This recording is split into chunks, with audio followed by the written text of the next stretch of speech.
اسلام کے دامن میں بس اس کے سوا کیا ہے؟ ایک سجدہ شبیری، ایک ضرب یداللہی۔ ناظرین، تاریخ میں جب بھی قربانیوں کی بات آتی ہے تو ذہن میں دو قربانیاں آتی ہیں، ایک حضرت ابراہیم کی جو انہوں نے اپنے صاحبزادے کی دی، اور دوسری قربانی حضرت امام حسین نواسہ رسول کی جو کربلا کے میدان میں انہوں نے اپنے خاندان کی دی اسلام کی سربلندی کے لیے۔ آج کے پروگرام کا موضوع بھی یہی ہے۔ میں ہوں بطول اور آپ دیکھ رہے ہیں پروگرام گستاخی۔ ناظرین، محرم کے مہینے کی اہمیت قبل از اسلام بھی رہی ہے اور تاریخ اسلام میں بھی۔ محرم کے مہینے کی فضیلت مزید جانتے ہیں پروفیسر مقصود الہی سے۔ اس ماہ میں ایسے ایسے واقعات رونما ہوئے جو اس دن کی، اس مہینے کی عظمت کو چار چاند لگاتے ہیں۔ مثال کے طور پر حضرت آدم علیہ السلام کی توبہ 10 محرم الحرام کو اللہ تعالیٰ نے قبول فرمائی۔ حضرت نوح علیہ السلام کی قوم پر طوفان آیا، ساری زمین پانی سے بھر گئی، آپ نے اپنے حواریوں کو کشتی میں سوار کیا۔ یہ ایک بہت بڑا عذاب تھا، لیکن 10 محرم الحرام کو یہ کشتی دوبارہ زمین پر ٹکی اور اللہ کے نبی اپنے حواریوں کے ساتھ پھر زمین پر تشریف فرما ہوئے۔ یہ 10 محرم الحرام کا ہی دن ہے۔ اس کی اتنی تو بڑی شان ہے کہ حضرت موسیٰ علیہ السلام کی قوم کو فرعون سے نجات ملی، آپ اپنی قوم کو لے کر دریائے نیل پار کر گئے، اور یہ فرعون جو خدائی دعویٰ کرنے والا تھا یہ غرق ہو گیا، اور دن یہی 10 محرم الحرام کا دن تھا۔ اسی طرح سے حضرت موسیٰ علیہ السلام کے ساتھ ساتھ 2000 انبیاء کرام ایسے ہیں جنہوں نے 10 محرم الحرام کو نبوت کا اعلان فرمایا۔ یہ وہ اعمال ہیں جو اس مہینے کی برکت کو بیان کرتے ہیں۔ رسول پاک صلی اللہ علیہ وسلم کا فرمان ہے کہ اللہ تعالیٰ نے زیادہ تر انبیاء کرام کی پیدائش اسی دن میں فرمائی، اسی دن میں پیدا ہوئے۔ ہمارے ہاں ایک عام لیڈر جس دن پیدا ہوتا ہے لوگ اس کو یادگار مناتے ہیں۔ جس دن میں 2000 انبیاء کرام کی پیدائش ہوئی وہ کتنا متبرک دن ہوگا۔ وہ وجود، وہ قدسیہ دنیا میں تشریف فرما ہوئے جو انسانیت کی ہدایت کا ذریعہ بنے۔ یہی وہ دن ہے جن کے بارے میں حدیث پاک میں آتا ہے، رسول پاک صلی اللہ علیہ وسلم نے فرمایا کہ جس اللہ کے بندے نے اس مہینے کی 10 محرم الحرام کو روزہ رکھا، اس کی اتنی بڑی عظمت تو شان ہے کہ 2 سال عبادت کی ثواب اس بندے کو عطا کیا جاتا ہے۔ یہی وہ مہینہ ہے جس کے بارے میں تاریخ لکھتی ہے، تفاسیر میں تحریر ہے۔ حضرت عیسیٰ علیہ السلام کو 10 محرم الحرام کو ہی آسمانوں پر اٹھایا گیا، اور آپ پھر دنیا میں تشریف فرما ہوں گے اور رسول پاک حضرت محمد مصطفیٰ صلی اللہ علیہ وسلم کا کلمہ پڑھ کے آپ کے امتی بنیں گے۔ یہی وہ دن ہے جس دن کربلا کا واقعہ پیدا ہوا۔ آپ نے دیکھا ہوگا اس کھیت میں درخت تو بہت ہیں، لیکن یہ درخت اس نے پورے کھیت کو 4 چاند لگا دیے۔ یہ کتاب تو بڑی اچھی لکھی گئی، لیکن فلاں چیپٹر ایسا تو چیپٹر ہے کہ پوری کتاب کو 4 چاند لگا دیے۔ 10 محرم الحرام کی برکت تو بہت ہے، فضیلت تو بہت ہے، جسے ازل سے ہی معظم مہینہ کہا جائے، عظمت والا مہینہ کہا جائے، لیکن یہ امام حسین عالی مقام کا واقعہ اس مہینے کو اور 4 چاند لگاتا ہے، اس لیے کہ آپ اپنے پورے خاندان کے ساتھ کفر کا مقابلہ کرتے ہیں۔ رسول پاک نے فرمایا کہ ایک ظالم بادشاہ کے سامنے کلمہ حق ادا کرنا سب سے بڑا جہاد ہے۔ امام حسین علی مقام نے یہی کام کیا، اپنے بچوں کو ذبح کرا دیا، خاندان کو ذبح کرا دیا، لیکن وہ فاسق فاجر انسان اس کے ہاتھ پہ بیعت نہیں کی اور حق کلمہ کہا کہ تو اس لائق نہیں کہ تیرے ہاتھ پہ بیعت کی جائے، جان تو دے سکتا ہوں، سر کٹوا سکتا ہوں، لیکن تیرے ہاتھوں میں ہاتھ نہیں دے سکتا۔ یہ وہ واقعہ تھا۔ اگر امام حسین عالی مقام یہ کام نہ کرتے تو قیامت تک کے لیے یہ بات ملت پر ایک ایسا داغ ہوتا کہ حق کے سامنے کوئی مرد میدان کھڑا نہیں ہوا۔ یہ وہ واقعہ ہے جس نے اس مہینے کو 4 چاند لگائے کہ محرم الحرام میں حضرت امام حسین علی مقام نے ظالم بادشاہ کے سامنے حق کلمہ کہا، اور اس کلمے کو قیامت تک کے لیے ایک ایسا تو عظمت والا کلمہ بن گیا کہ آپ دیکھیے ہر سال محرم الحرام کو آج اگر کوئی یاد کرتا ہے اسی بات سے یاد کرتا ہے کہ امام حسین علی مقام نے دین اسلام کے لیے اپنی جان قربان کی، اپنے بچوں کو ذبح کروایا، لیکن حق کلمے سے آپ نہ ہٹے۔ اللہ رب کریم ہمیں بھی ایسی توفیق عطا فرمائے، اس مہینے کی عظمت کو سمجھتے ہوئے ہم اس مہینے میں خیرات و صدقات کریں۔ ہم اس مہینے میں نوافل پڑھیں، قرآن پاک کی تلاوت کریں اور امام حسین علی مقام کی روح مبارک کو بخشیں، تاکہ یہ ان کے اوپر یہ دعا کے کلمات انہیں ہمارے ساتھ ان کی خوشی کا ذریعہ بن جائے اور وہ ہمارے لیے دعا کریں اور وہ عمل ہماری بخشش کا ذریعہ بنے۔ برصغیر پاک و ہند کے ممتاز عالم دین، مفکر، فلسفی اور مقرر جناب علامہ رشید ترابی مرحوم کے نام سے کون واقف نہیں ہے؟ آج بھی خطے میں ان جیسا خطیب پیدا نہیں ہو سکا۔ ملیں گے ان کے صاحبزادے طہا ترابی صاحب سے اور علامہ رشید ترابی کی زندگی کے مختلف پہلوؤں کے بارے میں جانیں گے۔ ناظرین، اس وقت ہمارے ساتھ طہا ترابی صاحب موجود ہیں جو برصغیر کے ممتاز ذاکر رشید ترابی صاحب کے صاحبزادے ہیں، اور ان سے ان کے والد خطابت کے حوالے سے بات کریں گے۔ بہت شکریہ سر پروگرام میں جوائن کرنے کے لیے۔ آپ کی والد کے بارے میں جاننا چاہتی ہوں کہ وہ کس قسم کے انسان تھے، کون کون سی کوالٹیز تھی ان میں؟ دیکھیے، بنیادی طور پر میرے والد علامہ رشید ترابی ہندوستان میں حیدرآباد دکن میں ابتدائی دور میں وہ مسلم لیگ کے ساتھ تھے، اور عثمانیہ یونیورسٹی سے گریجویشن کرنے کے بعد وہ پالیٹکس میں آ گئے، اور بہادری اعظم کے ساتھ اور قائد اعظم کے ساتھ انہوں نے کام شروع کیا، اور آل انڈیا اسٹیٹ مسلم لیگ میں وہ سیکٹری بھی رہے۔ اور اس دوران میں جو بڑے بڑے میلاد النبی کے جلسے ہوتے تھے، اس میں قائد اعظم کے کہنے پر نواب بہادری اعظم اور مولانا حسن نظامی وغیرہ یہ لوگ سب خطابت تقریر کرتے تھے۔ اس میں میرے والد بھی تھے، گو کہ وہ کافی ینگ تھے اس وقت، مگر وہ رہتے وہیں تھے، جلسوں میں زیادہ ٹائم لگایا انہوں نے۔ اس طرح ان کی ایک بہت اچھے ماحول میں گرومنگ ہوئی۔ طہا صاحب، آپ مجھے بتائیں کہ آپ کے والد کی اپنی گرومنگ کے پیچھے کون کون سے فیکٹرز تھے؟ دیکھیے، میرے والد نے جب ابتدائی تعلیم مکمل کر لی تو پھر لکھنؤ گئے۔ لکھنؤ میں انہوں نے مولانا سبط حسن صاحب، جو اس زمانے کے بہت پائے کے خطیب تھے اور ذاکر تھے، ان کے سامنے وہ زانو ادب طے کیا، اور اس کے وہاں سے انہوں نے ان سے بہت کچھ سیکھا۔ اور اسی طرح سے پھر ان کے اور بہت ضامن کنتوری جو اردو کے بہت بڑے شاعر تھے، ہادی رسوا جو بہت بڑے ناولسٹ تھے، وہ اردو کے پروفیسر رہے عثمانی یونیورسٹی میں ان کے۔ اور اسی طرح سے پھر ایران اور عراق کے بڑے علماء سے وہ مسلسل رابطے میں رہتے تھے اور ہر سال جاتے تھے اور ان سے استفادہ کرتے تھے، جس میں آیت اللہ بروجردی تھے، آیت اللہ محسن حکیم تھے، آیت اللہ خوئی تھے۔ یہ وہ لوگ تھے جو میرے والد سے کے حوالے سے وہ بہت زیادہ وہ کرتے تھے، اور ان کو وہ ان ٹچ رہتے تھے ان سے ہر بار ہر ایشوز پر۔ تو ان کو بہت اچھے اساتذہ ملے ہندوستان میں، عثمانیہ یونیورسٹی میں بھی۔ This time check is brought to you by Pure wool sweaters from Oxford.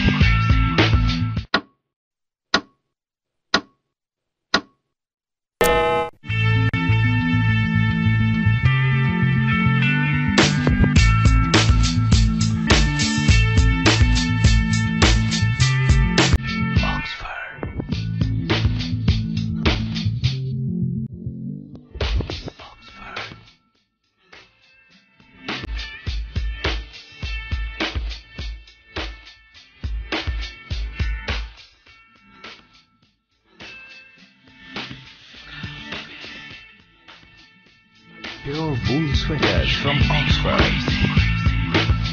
Graduate کیا تھا اور ماسٹرز کیا تھا الہ آباد یونیورسٹی سے، وہاں بھی ان کو بہت اچھے استاد ملے۔ تو بہت سارے فیکٹرز تھے جو ان کی پرسنالٹی کے گرومنگ میں۔ اور آپ کی فیملی میں اگر کوئی ان کے نقشے قدم پہ چل رہا ہے؟ میری فیملی میں میرے والد نے علامہ عقیل ترابی جو میرے سب سے بڑے بھائی ہیں ان کو گروم کیا، اور ان کو پہلے ایران بھیجا۔ وہ وہاں پر آیت اللہ خمینی صاحب کے اسٹوڈنٹ رہے اور وہاں پڑھتے رہے۔ پھر اس کے بعد وہ عراق گئے، پھر اس کے بعد وہ کیمبرج یونیورسٹی میں گئے، وہاں کمپیریٹیو ریلیجن میں انہوں نے کام کیا۔ پھر پاکستان آئے، کراچی میں انہوں نے خالد نہال میں تقریریں کی اور جگہ نیشنل پارک میں کی، اور وہ کافی اچھے مقرر ثابت ہوئے. یقینی میرے والد کی جگہ تو نہیں لے سکتے تھے، اس لیے کہ جس میں بورن ٹیلنٹ ہوتا ہے، دیکھیے وہ اپنی جگہ ایک منفرد ہوتے ہیں. میں آپ کو ایک مثال دیتا ہوں کہ میں نے آج تک نہیں دیکھا کہ کسی بہت بڑے آرٹسٹ یا بہت بڑے ٹیلنٹ کا بیٹا بھی اتنا ہی ٹیلنٹڈ ہو جتنا کہ وہ ہوتا ہے. مثلا آپ دیکھیے کہ علامہ اقبال، ان کے کوئی بیٹا شاعر نہیں ہے بڑا، یا کوئی بہت بڑا لائر ہے، ان کا بیٹا بھی کوئی بہت بڑا لائر نہیں ہوا. اسی طرح سے آپ اور بھی پروفیشن میں چلے جائیے جہاں گفٹڈ کوالٹیز ہوتی ہیں، بورن کوالٹیز جس میں ہوتی ہیں، وہ میٹر کرتی ہیں. باقی جو ان کی اولادیں آتی ہیں وہ ایک گیپ تو فل کرتی ہیں، مگر لوگ ان کو اس لیول پہ نہیں سمجھتے جتنا کہ وہ ہوتا ہے، کیونکہ وہ ایک خداداد چیز ہوتی ہے جو اس میں ہوتی ہے. ان کی خطابت میں کچھ ان کی اپنی بہت محنت تھی، پرشین ان کی بہت اچھی تھی، عربک کے وہ اسکالر رہے ہیں، عربک میں انہوں نے بہت تقریریں کی ہیں، اور اس طرح سے ان کا جو لینگویجز پہ کنٹرول تھا وہ بہت اچھا تھا. تو اس وجہ سے بھی ان کی، اور پھر سب سے بڑی بات یہ ہے کہ ساری چیزوں کے باوجود بھی ان کی اسٹڈی، ان کا مطالعہ جو تھا وہ ریگولر بیسس پہ رہتا تھا. یہ نہیں ہے کہ اب محرم آ رہا ہے یا کوئی تقریریں کرنی ہیں تو کتابیں لے کے بیٹھ گئے، دیکھ لیا، ریفرنسز کو چیک کر لیا. یہ نہیں، وہ تھرو آؤٹ سال بھر ان کی اسٹڈی جاری رہتی تھی. تو اس طرح سے وہ اپنے آپ کو بزی رکھتے تھے. انہوں نے کئی کتابیں بھی لکھی، کام کیا انہوں نے بہت، اور میں سمجھتا ہوں کہ وہ دوسروں سے اس لیے بہتر تھے کہ بہت سنسیئرٹی کے ساتھ اپنے اس کو چلا رہے تھے. وہ ٹھیک ہے، بہت شکریہ. ناظرین یہاں پہ ایک بریک لیتے ہیں، پھر واپس آتے ہیں. یہ تو اسلام میں کربلا کی تاریخ مختلف انداز میں بیان کی جاتی ہے. اس سلسلے کی ایک صنف تحت اللفظ بھی ہے. آئیے دیکھتے ہیں کہ تحت اللفظ کیا ہے. ناظرین اس وقت اقبال حیدر ندیم صاحب ہمارے ساتھ موجود ہیں. مرثیہ خوانی بھی کرتے ہیں اور تحت اللفظ مرثیے میں بھی مہارت حاصل ہے انہیں، اور جو بھی محافلوں کا انعقاد کیا جاتا ہے کراچی میں بالخصوص ان کی نظامت یہ سنبھالے ہوئے ہیں. بہت شکریہ سر پروگرام میں جوائن کرنے کے لیے. سر پہلے تو میرا کوشچن یہ ہوگا کہ آپ کو کب احساس ہوا کہ آپ کی آواز اتنی افیکٹو ہے that you should do that? Actually میں جب کالج آیا تھا تو اتفاق سے میرا ریڈ پاکستان جانا ہوا. میں نے وہاں پر آڈیشن دیا، انہوں نے مجھے ایز اے کمپیئر سلیکٹ کر لیا. جب میں نے کمپیئرنگ شروع کی تو ہماری پروڈیوسر نے کہا کہ آپ کی آواز میں بڑی گنگرج ہے.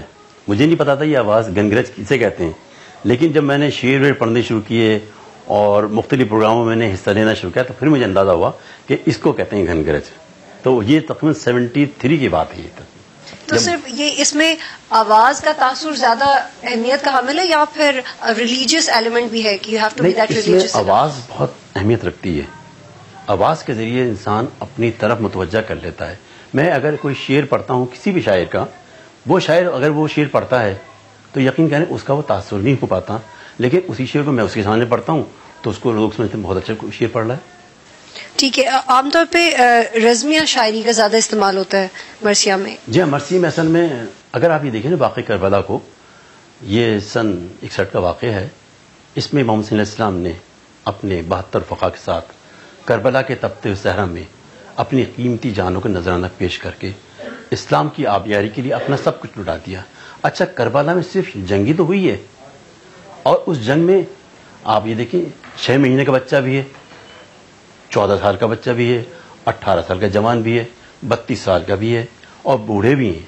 تو پوری جو کربلا کا واقعہ ہے جو ہماری تاریخ کا بڑا اہم ترین واقعہ ہے، اس میں سوائے جنگ کے اور کچھ بھی نہیں ہے. لیکن آپ کو لگتا ہے کہ جب یہ واقعہ ایکچولی ہوا تھا اور اس وقت جو ایموشنالٹی تھی اس انسیڈنٹ کے پیچھے، اب لوگ اس کو اسی طرح انڈرسٹینڈ کرتے ہیں یا وہ چیز کہیں فرقہ واریت میں چھپ گئی ہے؟ نہیں، اصل میں جب یہ واقعہ پیش آیا تھا تو اس وقت کے جو سربراہ مملکت تھے انہوں نے یہ کوشش کی تھی کہ اس واقعے کو چھپایا جائے، کیونکہ وہ اتنا مطلب خراب واقعہ کہنا چاہیے اسے کہ اسلام پر مطلب بڑا برا وقت آ چکا تھا.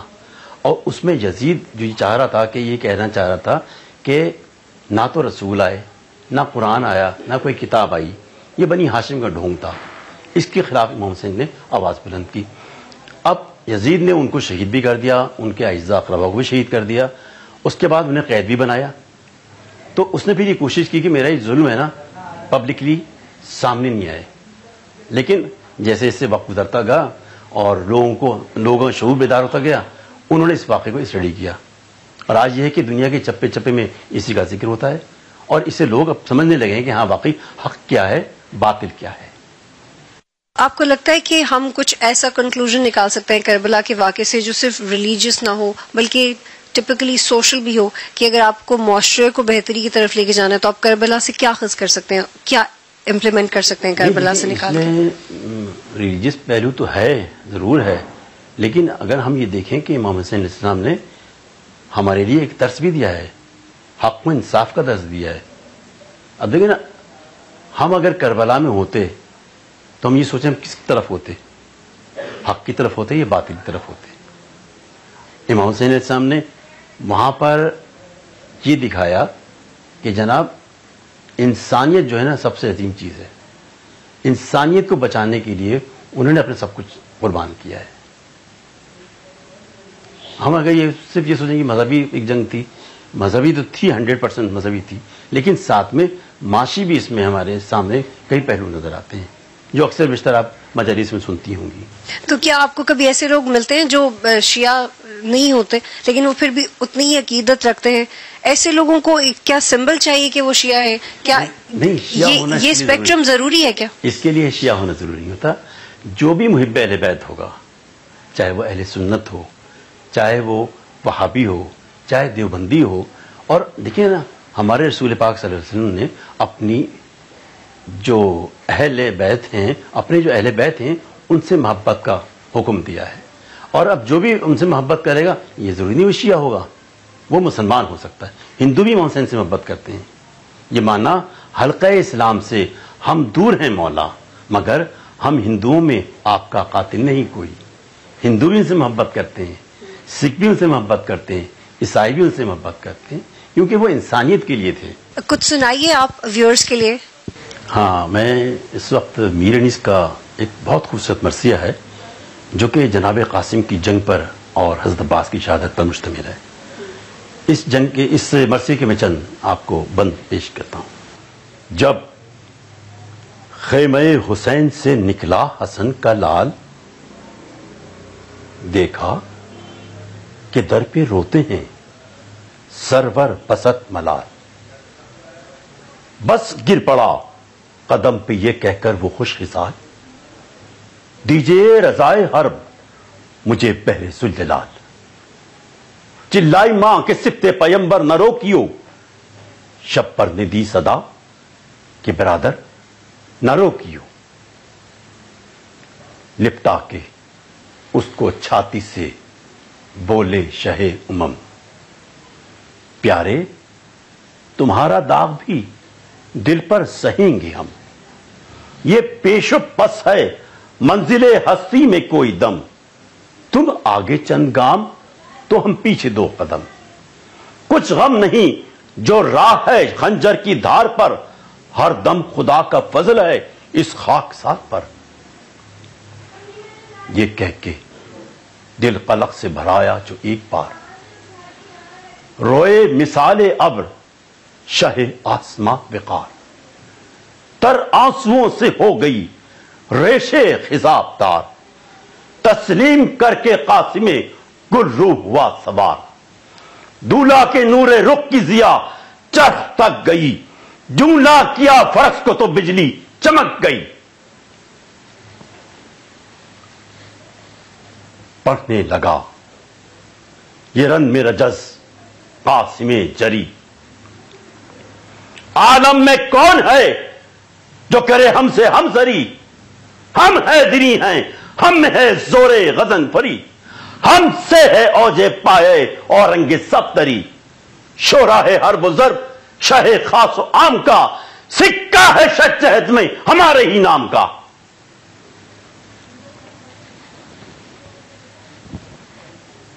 ناگاہ فوج شام سے تیرے ستم چلی، تیرو سنانو نیزو خنجر باہم چلے، قاسم بھی یہاں سے کھینچ کے تیغے تدم چلے، آدھا پہ چھیڑ کر فرس خوش قدم چلے، پیدل تو اس قطار کے تھے کس قطار میں دو دو سوار کٹ گئے ایک ایک بار میں۔ ڈھالیں اٹھیں کہ دن شب دیجور ہو گیا، لامیں جو برقیں تیغ ہوئیں نور ہو گیا، حیراں ہر ایک ظالم مقہور ہو گیا، چہروں کا رنگ خوف سے کافور ہو گیا، آئی ہنسی اجل کو بھی اس طرح مر گئے، گھوڑوں پہ تن چڑھے رہے اور سر اتر گئے۔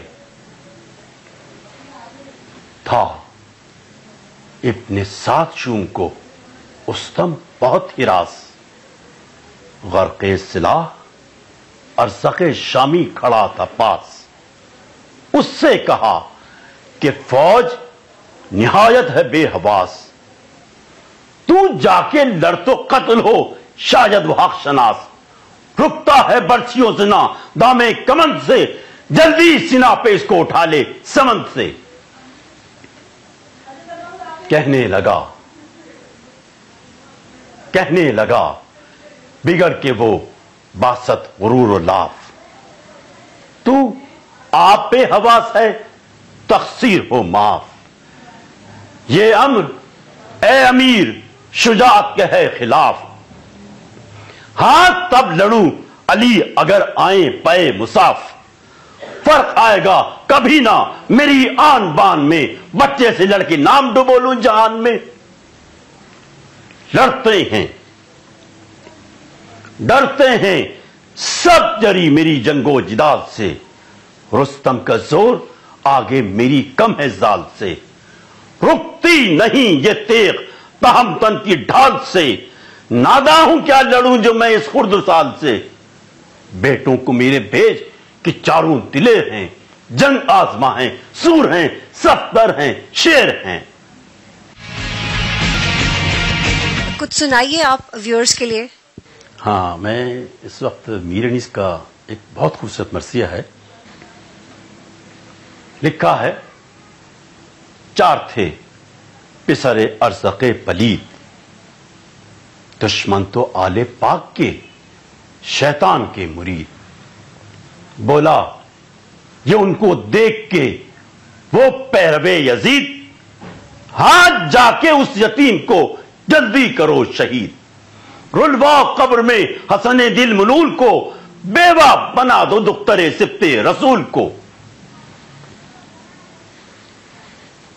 نکلا یہ بات سنتے ہی ان میں سے ایک یل، پیچھے چلی شریر کے ہستی ہوئی اجل، نعرہ کیا یہ غیث سے موذی نے کھا کے بل، ہاں اے حسن کے لال خبردار لے سنبھل، کام آئے کچھ تو نام شہ ذوالفقار لے، پشتی پہو کوئی تو مدد کو پکار لے۔ قاسم یہ نعرہ زن ہوئے چمکا کے راہوار، امداد وقت جنگ ہے شیروں کو ناگوار، کافی ہے بس ہمیں سپر حفظ کردگار، اے او خیر سر اجل تیری گردن پہ ہے سوار، دشمن کو اپنی ضرب تماچا قضا کا ہے، آنکھ کوئی وار کر جو ارادہ وغا کا ہے۔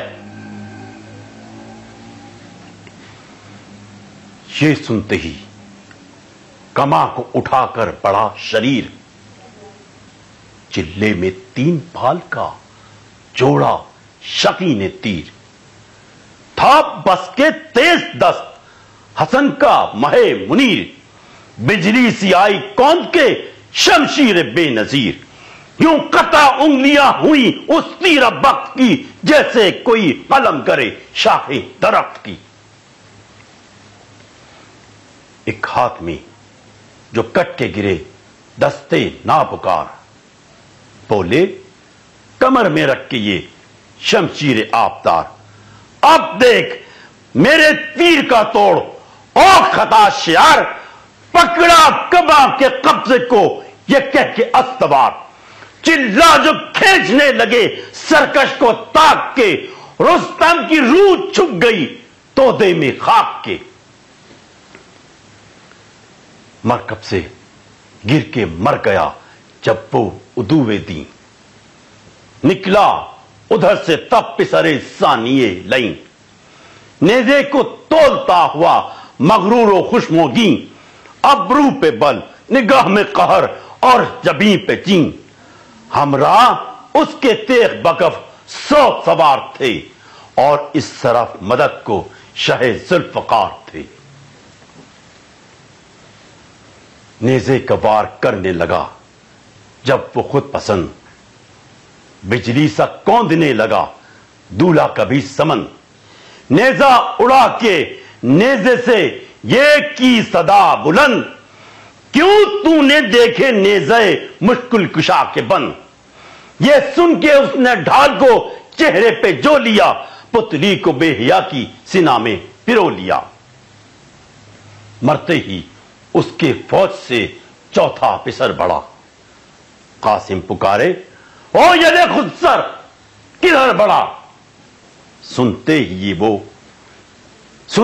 یہ وہ تیغ ددم کھینچ کر بڑھا جھنجلا کے مجتبی کبھی لگتے جگر بڑھا ڈرتا وہ کیا کہ تیر اجل کا نشان نہ تھا ایک ہاتھ میں نہ سر تھا نہ بازو نہ شانہ تھا لکھا ہے اس شریر کے تھے نا پکار چاروں کا رن میں کر لیا قاسم نے جب شکار جوش غضب سے سرخ ہوئی چشمے نا بکار مثلے تندور منہ سے نکلنے لگا بخار جیب قبا کو مثل کفن پھاڑتا ہوا نکلا پرے سے دیو سا چنگھاڑتا ہوا گھوڑے پہ لت کے جھومتا رن میں بڑا وہ یل قاسم نے مسکرا کے صدا دی سنبھل سنبھل گھوڑا نہ گر پڑے تیرے لنگر سے منہ کے بل تو ہے فرس پہ اور تیری گردن پہ ہے اجل زیغم ہے بے شے اسد ذوالجلال کے کیجیو سنا کے وار ذرا دیکھ بھال کے قاسم نے دی صدا کہ بسب کر زبان کو بند اللہ کو غرور و تکبر ہے ناپسند حق نے فروتنی سے کیا ہم کو سر بلند نیزے کا بند بال کوئی چھیڑ کر سمن دیکھیں بلند کون ہے اور پست کون ہے کھل جائے گا ابھی کے زبردست کون ہے کیا ہو سکے گا تجھ سے بھلا وقت و داروگی دستانے دونوں ہاتھوں کو پکڑے ہیں وہ دستانے دونوں ہاتھوں کو پکڑے ہیں او شریر حلقہ کہیں کما کا نہ کر لے تجھے اسیر دشمن ہے سب تیرے جنہیں سمجھا ہوا ہے تیر او تیر رو بلا یہ سپر کیوں لگائے ہے ہوش میں کہ تجھ کو سیاہی دبائے ہے قائل کیا جو مصحف ناطق کے لال نے تر کر دیا اسے عرق انفعال نے برچھا اٹھایا ہاتھ میں اس بدخصال نے چھیڑا فرس کو قاسم یوسف جمال نے تکنے لگے صفوں سے جمع سب لڑے ہوئے عباس نامدار قریب آ کھڑے ہوئے قاسم نے عرض کی کہ بہت دھوپ ہے حضور رہیے چچا کے پاس یہ تکلیف کیا ضرور فرمایا صدقے میں تیری ہمت کے اے غیور دشمن کو پاس آنے نہ دو ہم کھڑے ہیں دور ہوشیار جانے ہم کہ دمے کارزار ہے جاتا ہے اب کہاں یہ تمہارا شکار ہے کیوں تیغ توڑ توڑ کے بڑھتے ہو بار بار بیٹا سپر تو ہاتھ میں لے لو چچا نثار صدقے تیرے حواس کے اے میرے شہ سوار ہاتھ دونوں پاؤں رکھیو رکابوں میں استوار، آنے دو اس کی تیغ بھی دم بھر تھمی رہے، گھوڑا نہ بدمزاج ہو پٹری جمی رہے۔ ہر سال محرم میں کربلا کی یاد منائی جاتی ہے تو اس میں خواتین کا رول بہت اہم ہوتا ہے۔ گھروں میں مجالس کی محافل کا اہتمام کیا جاتا ہے۔ مرثیہ خوانی میں خواتین کے حوالے سے بات کرتے ہیں رابعہ زیدی سے۔ ناظرین، اس وقت رابعہ زیدی صاحبہ ہمارے ساتھ موجود ہیں، ان سے اس حوالے سے بات کریں گے کہ ان کا کیسا ایکسپیرینس رہا ہے مرثیہ خوانی کے حوالے سے۔ بہت شکریہ رابعہ پروگرام میں جوائن کرنے کے لیے۔ رابعہ، مجھے پہلے یہ بتائیں کہ آپ کو کیسے احساس ہوا کہ آپ کو اس طرف آنا چاہیے؟ میری امی کی چچا زاد بہنیں فرح زیدی اور میری نانی وغیرہ بھی مرثیہ خوانی کرتی تھیں، انہیں دیکھ دیکھ کر انہیں آگے بیٹھتی تھی مجالس وغیرہ میں، انہیں سنتی تھی، اس طرح سے پھر مجھے شوق ہوا۔ اور باقاعدہ کب سیکھا؟ باقاعدہ تو 7 سال کی عمر میں امی نے، بلکہ ہمارے گھر مجلس ہوئی تھی سالانہ، تو امی نے ایک سوز دیا تھا کہ تم یہ پڑھو، تو وہ گھر کی مجلس میں پڑھا۔ اس کے بعد ابو نے کہا کہ ایک استاد ہیں، استاد حشمت علی زیدی، میں ان کے پاس لے جاؤں گا، پھر بس ان کے پیچھے لگ گئی، ان سے ضد کی کہ مجھے جانا ہے، سیکھنا ہے۔ پھر امی ابو کی وجہ سے وہاں جانا، وہ ہمارے رشتہ دار بھی تھے، باقاعدہ انہیں استاد بنایا، ایک محفل ہوئی، انہیں استاد بنایا گیا، پگڑی پہنائی جو ایک باقاعدہ سے طریقہ ہوتا ہے۔ اس کے بعد ہم نے سیکھنا شروع کیا۔ اور آپ نے مرثیہ خوانی کا انتخاب کیوں کیا؟ گھر کا ماحول نہیں، میں نعت خوانی بھی کرتی ہوں، گھر کا ماحول اور میرا رجحان ہی اس طرف تھا اور یہی دیکھا شروع سے۔ آپ کی لائف میں کیا چینج آتا ہے، کیا پازیٹیو چینج آتا ہے جب آپ اس قسم کی ایکٹیویٹیز میں ہوتے ہو؟ بہت کچھ سیکھنے کو ملتا ہے اپنی زندگی میں، اور بہت کچھ ایسے تجربات ہوتے ہیں کہ یہی سیدھی راہ ہے، یہی راستہ ہے جو وہ صحیح طرف لے جاتا ہے۔ آپ کس طرح سے انکریج کریں گی ینگسٹرز جو آپ جیسے ہیں کہ ان کو اس طرف آنا چاہیے اور مرثیہ خوانی میں پارٹیسپیٹ کرنا چاہیے؟ بالکل آنا چاہیے اس طرف سے، اس طرف، اور آگے بڑھنا چاہیے اسی فیلڈ میں، کیونکہ ایک تو یہ مولا کا ذکر ہے، جتنا کریں گے آپ اتنا بڑھے گا، اتنا ہی ثواب ملے گا، اور آپ کو ہمیشہ کامیابی ملے گی، دنیا میں بھی آخرت میں بھی، اور ہر جگہ ہی کامیابی ملے گی آپ کو۔ ٹھیک ہے، کچھ سنائیں گے آپ ہمیں؟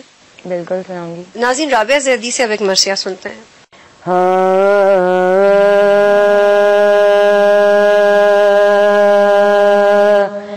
یہ حقیقت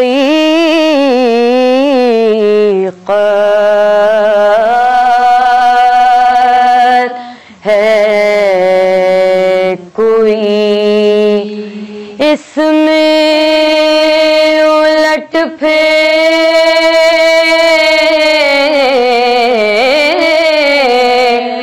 نہیں، لفظ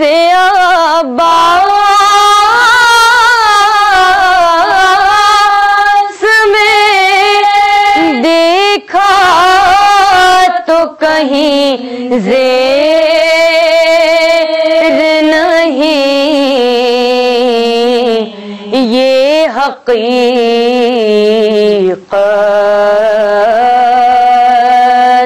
ہے کوئی، وقت مشکل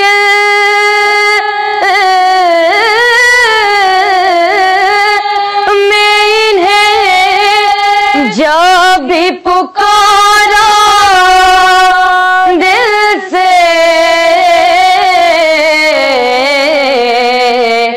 دیر کہنے میں ہے، آنے میں کوئی دیر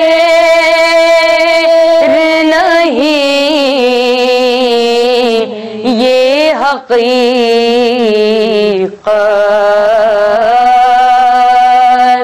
ہے کوئی۔